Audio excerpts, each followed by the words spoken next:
Bienvenidos y bienvenidas a Tejamos Paz, el espacio para explorar caminos hacia la paz y la reconciliación desde lo cotidiano. Soy Rosa Inés Floriano Carrera, artesana de paz, y sueño con que cada episodio sea una puntada para tejer contigo un mundo más justo y pacífico.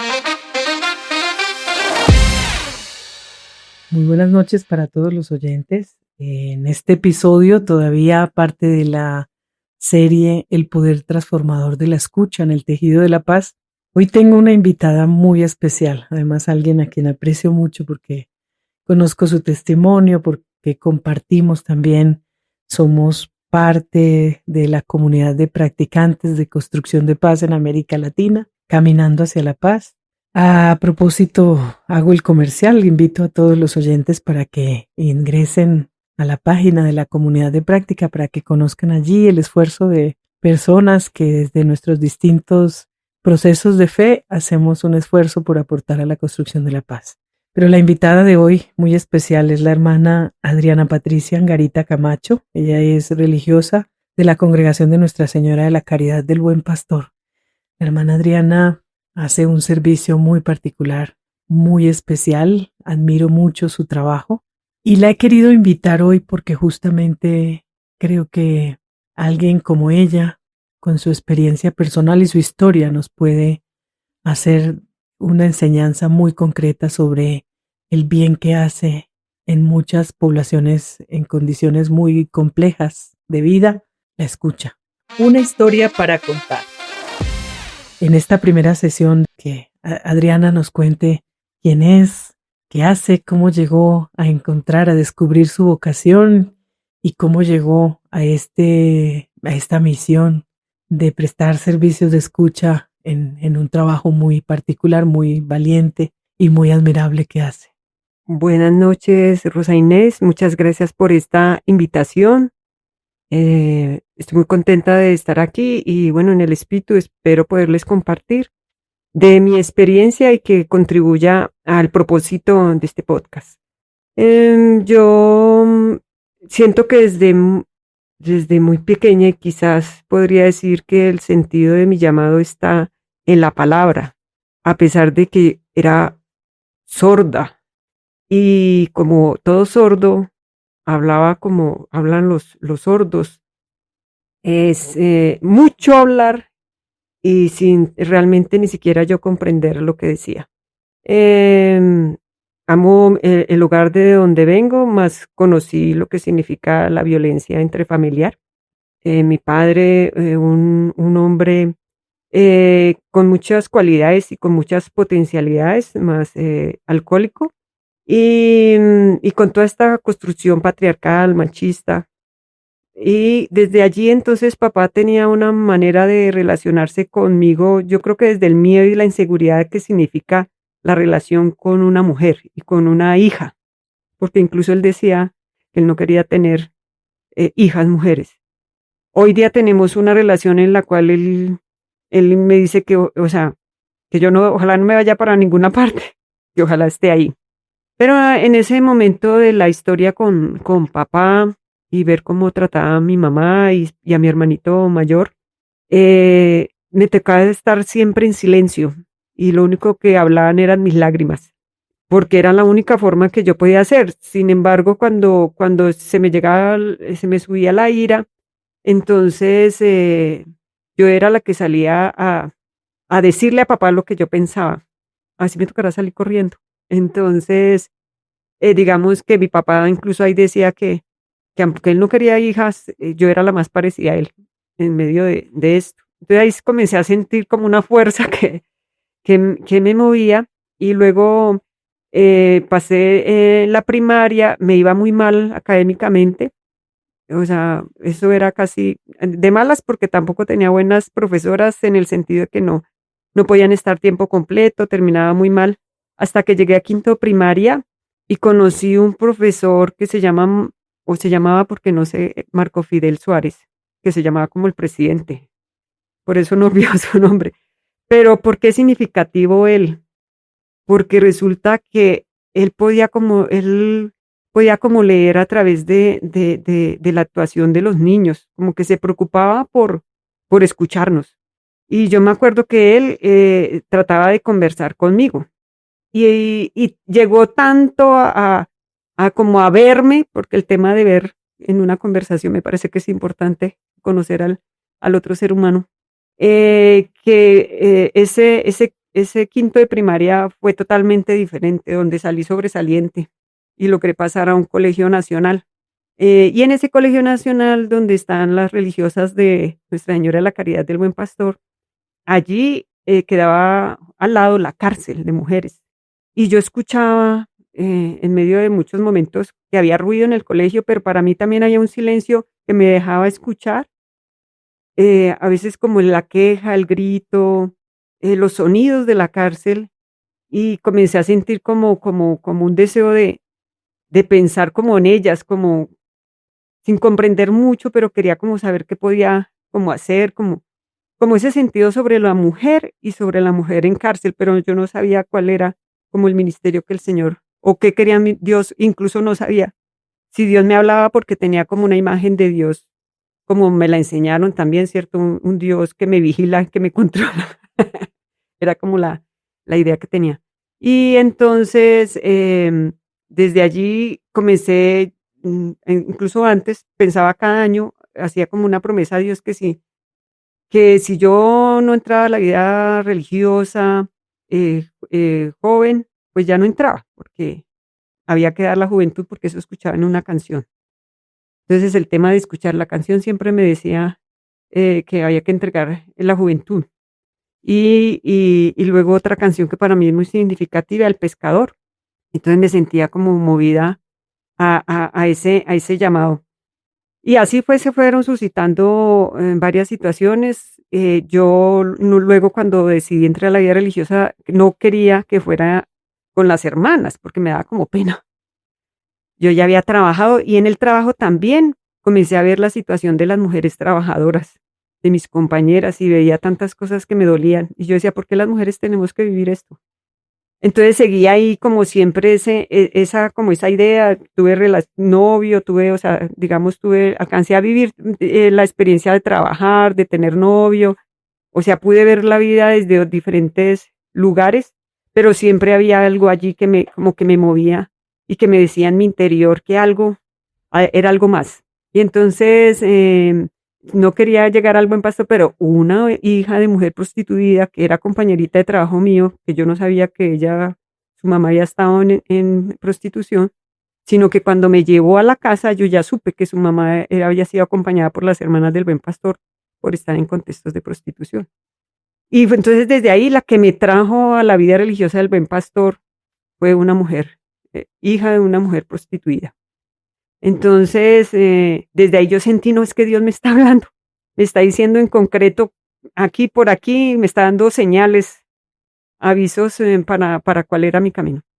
Ya ingresé a la congregación y pues en medio del susto y todo el miedo y como la soledad, dejar a mamá y a mi hermano, y bueno, entonces Dios me abrazó a través del abrazo de los papás de un sacerdote, sobrino de una hermana que estaba recién ordenado. Yo sentí que ese abrazo era diferente a todos, entonces era como el abrazo y la bienvenida de Dios al camino que Él me estaba proponiendo.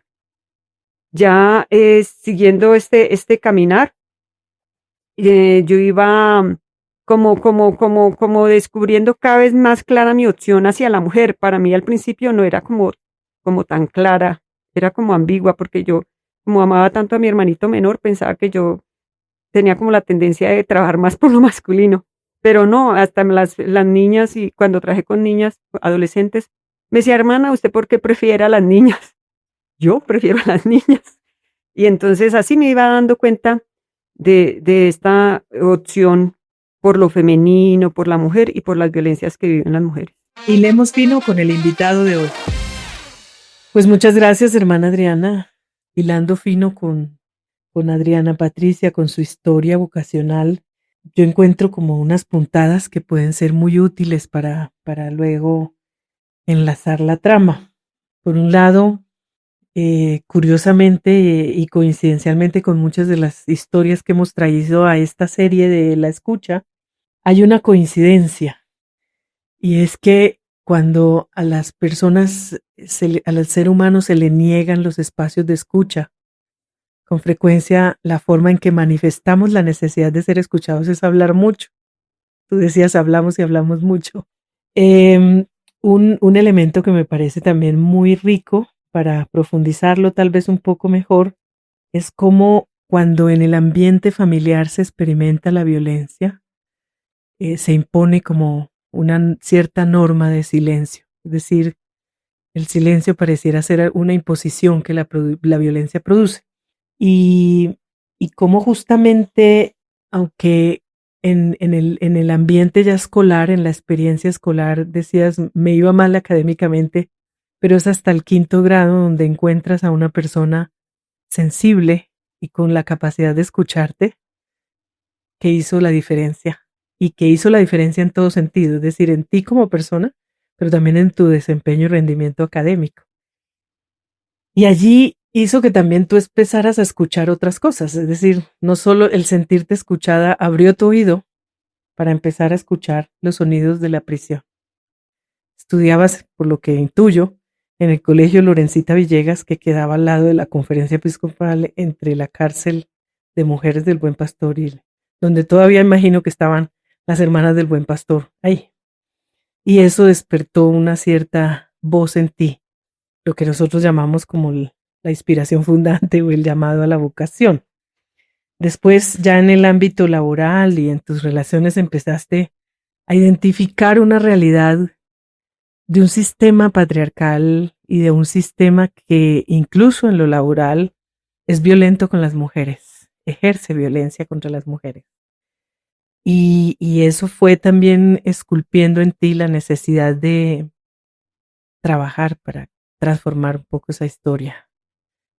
Y fue justamente encontrarte con la historia de otra persona, quien la descubres como la estocada final, la puntada final que te lleva a la determinación de entrar a esta congregación.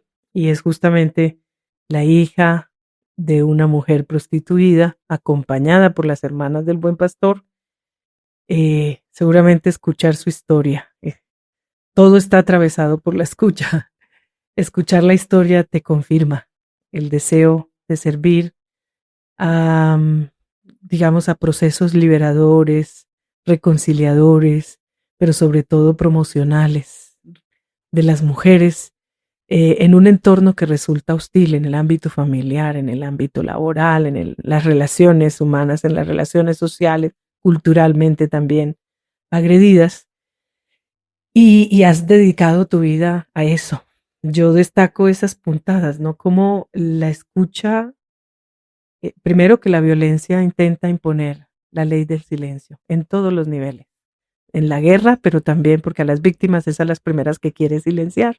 Pero en las comunidades, en las familias, también la violencia quiere silenciar a quienes padecen esa violencia. Por otro lado, el cómo encontrar a alguien que propicie como ese lugar seguro para poder confiar, escuchar, dejar emerger nuestros propios clamores, necesidades de reconocimiento y de escucha, hace la diferencia, hasta en lo académico y por supuesto y el hecho de vivir la experiencia de ser escuchado nos abre también a la sensibilidad para empezar a escuchar a otros, cómo eso te hizo sensible a los clamores de mujeres en prisión. Yo creo que aquí hay una riqueza maravillosa en esta historia. Son como puntadas. Ahora me gustaría que nos compartas identificando puntadas tuyas. Ya cuando estás en esta época de la congregación, cuántos años llevas y cómo vives en tu ministerio, cómo vas descubriendo la importancia de escuchar en tu servicio, en lo que haces, en tu misión, en tu apostolado. ¿Qué has aprendido? ¿Qué te enseñó a escuchar más? ¿Y qué vas viendo como efecto, como impacto de escuchar? Eh, yo siento que ha sido y que todavía sigue siendo un proceso. Es decir, yo sigo caminando en aprender a escuchar. Incluso recientemente tengo que caminar en esa humildad porque a veces cuando pensaba que sabía escuchar, me daba cuenta que no, que tenía que seguir caminando y descubriendo más. Y pues digamos que incluso participo en diferentes ejercicios y formación para la escucha, porque digo yo, cada día falta más. Quisiera como descubrir incluso el secreto transformador, porque al principio yo pensaba que como yo creo que la mayoría de nosotros, que ya como tenemos el saber, tenemos el poder, y que entonces yo sé, y entonces el otro debe más bien escucharme a mí qué es lo que tiene que hacer. Como que era en el principio, y sí, gracias a Dios tenía habilidades comunicativas, tenía facilidad para trabajar con grupos, para dar un discurso, digamos que fui desarrollando esa habilidad y bueno, fui creyendo porque otros creyeron en mí. Las hermanas, la hermana Alicia Londoño, que en paz descanse, que fue la hermana que me recibió a la vida religiosa, ella pensaba, sí, tengo una idea de que yo conocí a Adriana en el colegio. Y entonces desde ahí ella me abrió la puerta y me acuerdo que a pesar de que ella pues tenía su manera de ver y construir la vida era tradicional, más conmigo yo sentí que ella era como tan condescendiente, o sea, como que le importaba era lo que más profundo que veía en mí dentro de lo que era la vida religiosa. O sea, ¿qué es lo más profundo de Adriana? Que digamos cosas que pronto le decían, que rebeldía, bueno, qué sé yo, que le dirían a ella. No, ella era como atenta y como siempre en esa actitud. A mí yo nunca vi un gesto que me regañara ni nada, a pesar de que me decían que ella era brava, pues, pero no, conmigo, o sea, nunca me dejó ver eso, yo nunca vi eso. Y sí, era muy estricta y eran sus cosas muy claras, pero era una hermana muy misericordiosa. Y entonces, así como ella, encontré otras hermanas. Y incluso en mi caminar fueron muy importantes mis compañeras, o sea, especialmente la hermana que ahora es la animadora provincial, que ella entró caminando conmigo y entonces ella viene de una familia más grande, donde ella era como la hermana mayor y tenía esa capacidad de escuchar y de estar como liderar a sus hermanas. Entonces, como que eso fue fácil para mí, sentir en ella una persona que me acompañaba espiritualmente y íbamos las dos al tiempo. Es decir, que no era una hermana que tuviera muchos años en la vida religiosa, sino que estaba caminando conmigo. Y así fue como con irme encontrando con diferentes personas, sacerdotes también, fueron importantes, pero yo siento que hubo cosas particulares de cada uno que se me fue quedando, que fue, y no solo tenía que ver con lo que decían, sino cómo se comportaban y cómo se relacionaban conmigo, que incluso me quitaban esa imagen. Un padre que amo mucho, que se llama Álvaro Torres, ya está muy anciano, el padre también me decían, no, él no se puede hacer tal cosa porque él se pone bravo. Y yo metía la pata con él y hasta tuve un incidente así, como de esos así litúrgicos, como de esos que uno dice, uy, no, aquí sí, nada. Siempre entonces él primero se quedaba en silencio y después me decía qué tenía que tener en cuenta. Entonces yo decía, vea, va más allá y me generaba mucha confianza. Entonces siento yo que ir descubriendo en cada persona y también así como esto, en las mismas muchachas, en los niños y las niñas con las que trabajé, ir descubriendo que me iban como dando algo, me iban dando algo más, incluso por cosas pequeñas que a veces le dicen a uno los niños con espontaneidad. Entonces yo decía, tengo que tener como en cuenta esto. Dejamos Paz, el espacio para explorar caminos hacia la paz y la reconciliación desde lo cotidiano. Recuerda seguirme en redes sociales, Instagram y Facebook @RosaInésFloriano. Allí tendrás la posibilidad de resonar con esta aspiración de tejer paz, dejar tus reflexiones, preguntas, propuestas y hacernos una comunidad de tejedoras y tejedores de paz. Y así creo que fui construyendo, siento que mi ejercicio de escucha ha sido construido lentamente, transversalizado por una palabra que cada día me está pidiendo más silencio. Eso es lo que yo he ido sintiendo, que cada día debo vivir una experiencia del silencio más profunda. Entonces, fortalecer más mi meditación, o sea, ese lugar de ponerme en el silencio y no de llenarme de tantas palabras. Y de ese modo también cuando entonces me comienzo a acercar a las demás personas que no son solo las destinatarias, digámoslo así, de la misión que yo concebí dentro de la vida religiosa, sino son mis hermanas, son mi familia, las personas que me encuentro en el articulado. Cuando voy allí, entonces comienzo a escuchar y entonces a veces hasta comienzo a acompañar espiritualmente. Hoy escuchaba una señora que tenía una situación compleja de un contrato mal hecho y entonces, pero era tan fuerte su energía, su esto, entonces la fui acompañando desde la oración. Yo decía, ella no sabe, pero yo la estoy escuchando y yo la voy acompañando desde allí. Entonces comenzar, y dentro de mi espiritualidad comencé a ver la imagen del buen pastor, acompañada, claro, también, pero profundizada, donde ese buen pastor me invita a observar, el tema de la observación. O sea, un buen pastor está atento a todo. O sea, cuando yo escucho, no solo escucho en el momento que me siento a hablar con la persona o que la persona comience a hablar conmigo, sino que he estado atenta a lo que, a su entorno, o si hemos tenido ese espacio de comunicación, de encuentro, es así como incluso comienzo y me doy cuenta, y entonces ya le digo a la persona, doy la ocasión para que conversemos y ella pueda conversar. Porque a veces la persona no sabe que necesita ser escuchada o no sabe, le ha dicho a tantos, pero de pronto, como para poder descubrirse a sí misma. Entonces, conmigo también se ejerció la pregunta. Eso para mí fue muy importante. Una hermana que ya está en el cielo, asiática, Susan Chia, que también, y entonces algo que recuerdo de ella y para mí es una cosa clave, hay personas que no les gusta, eso también aprendí a cómo hacer las preguntas. Ella entonces, y ya para mí tengo, aunque no lo diga, pronuncie bien, pero I question for you, tengo una pregunta para ti. Y entonces, a raíz de la pregunta, o sea, todo lo que puede hacer la pregunta. Y entonces al principio sí, no sabía hacer como la pregunta, tanto así que me acuerdo una hermana que me dijo, ay, no, usted siempre sale con esas preguntas, a mí no me gustan las preguntas. Entonces yo dije, no, también puedo romper, a pesar que estoy haciendo el esfuerzo, puedo romper el sistema con la pregunta. Entonces comencé a ser más reflexiva de saber cómo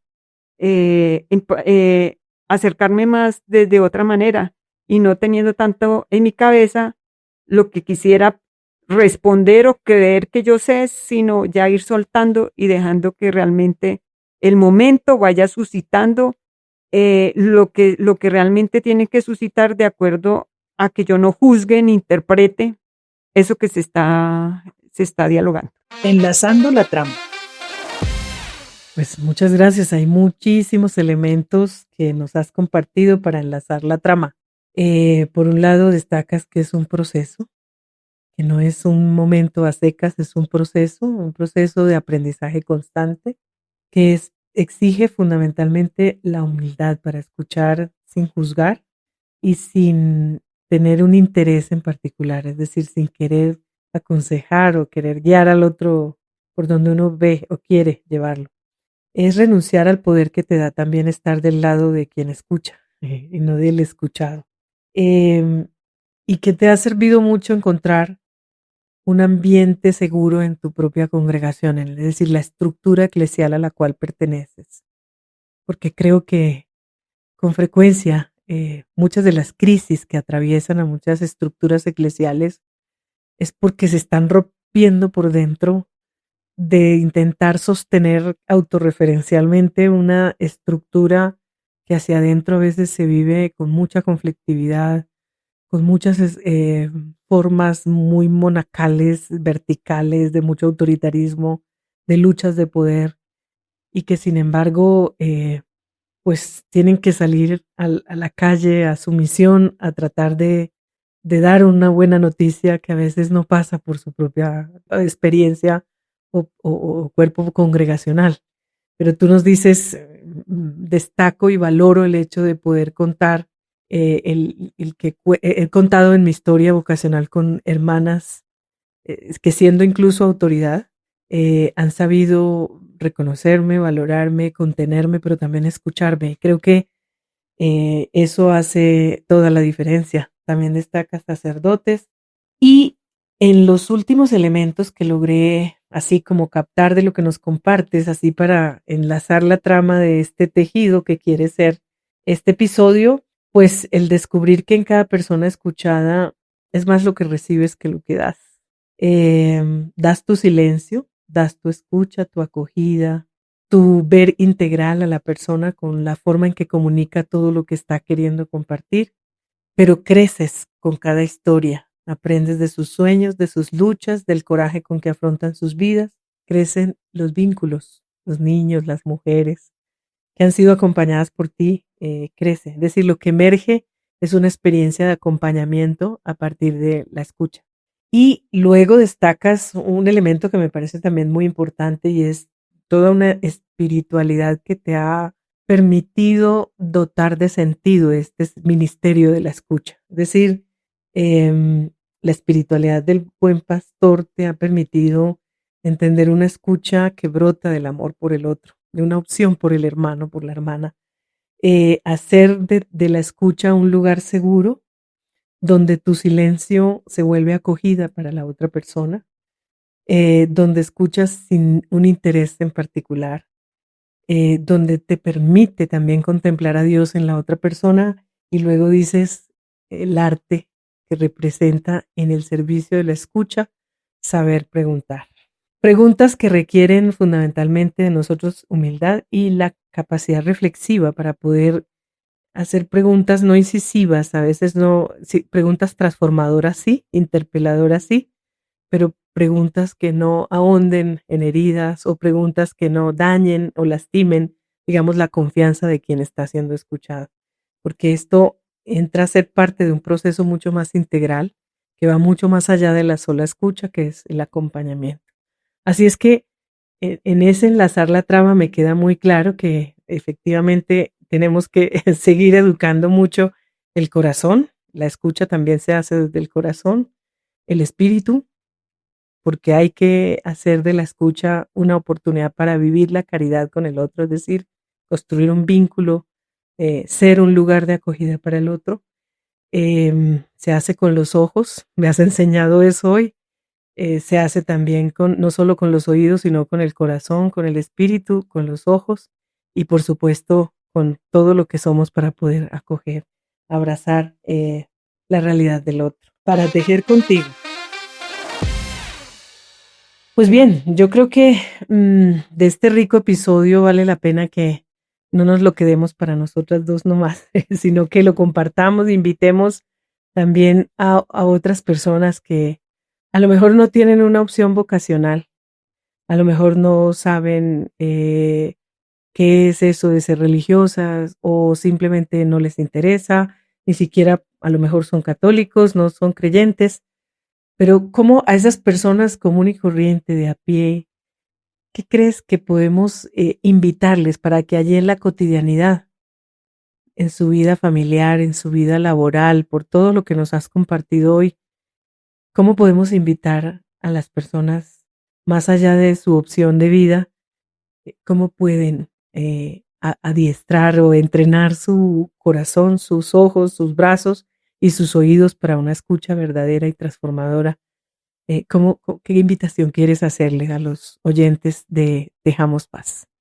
Estamos en un mundo de mucho ruido y donde se nos llena de demasiadas cosas, demasiada información y todos queremos estar fuera, o sea, nos lleva a la superficie de cada uno de nosotros y pensamos que la satisfacción está ahí, porque está todo tan lleno de eso que nos parece que todo está afuera.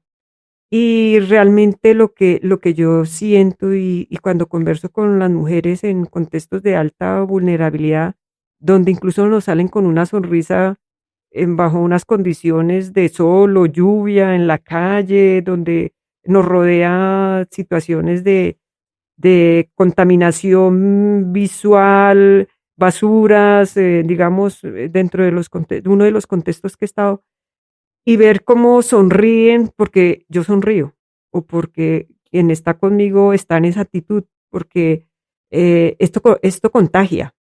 Entonces, para mí es fundamental uno reconocer la divinidad de la otra persona y que realmente ese otro me está dando y a la vez que me da, eso se devuelve. Hay un flujo, es dinámico. No es que solo se da o solo se recibe, sino que es un flujo que nos conecta y parte de que yo esté presente. Creo que lo clave es estar presente.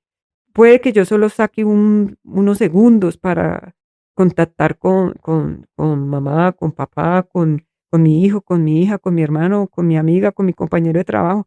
Unos segundos, pero esos segundos estar presente a esa otra persona. Y me voy a dar cuenta de todas las maravillas que hay en esa persona.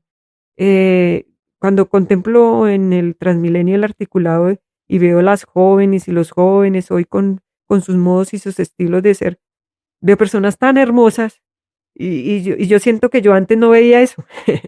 O sea, sentía como todo el mundo que necesitaba ir a unos grandes paisajes en San Andrés Islas, quién sabe a dónde.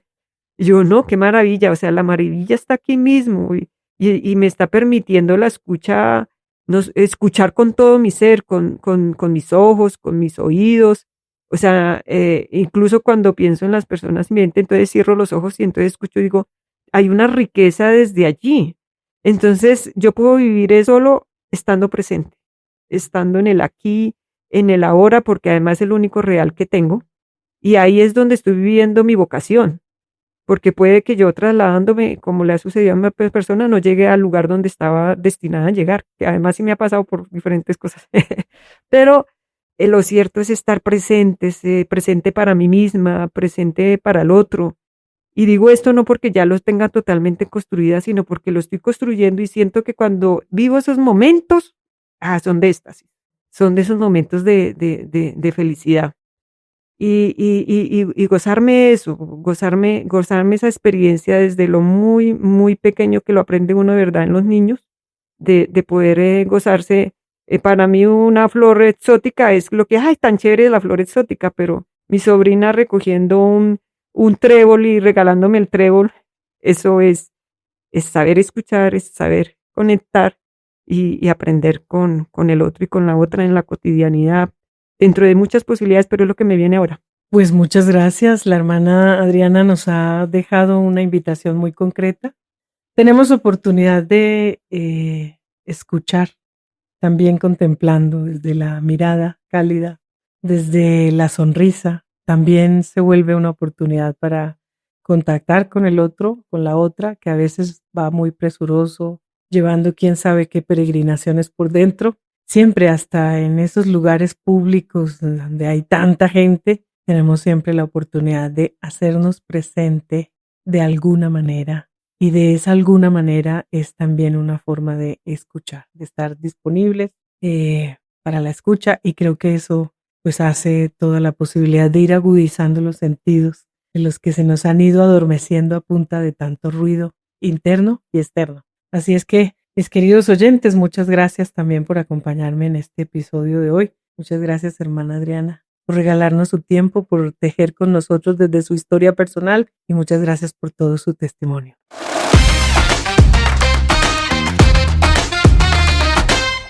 Hemos llegado al final de este episodio, pero no al final del tejido, que no logrará ser la artesanía que quieres ser sin el aporte de tus puntadas. Suscríbete, dale like y comparte mis canales de YouTube, Spotify y Apple Podcast. Gracias al apoyo en la producción de Daniel Alejandro Silva, ingeniero multimedia, y en la revisión de contenidos de Gloriana Londoño Monroy, comunicadora social, por acompañarme en esta aventura y hacer posible que tú y yo tejamos paz.